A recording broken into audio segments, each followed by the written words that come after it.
Exposing the secret weapon for bullish reversals, the hammer candlestick pattern. This nifty little pattern appears at the end of a downtrend and signals a possible bullish turnaround. Here's what you need to know.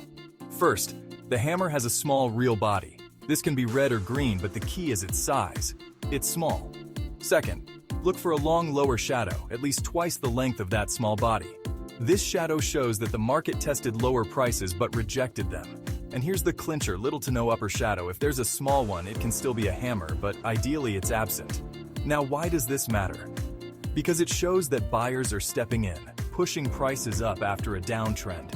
It's a sign that bears are losing control and bulls might be taking over. Remember, always look for confirmation. A strong bullish candle or a gap up the next day can solidify the hammer's message. So, next time you see this pattern, you might just be seeing the start of a bullish reversal.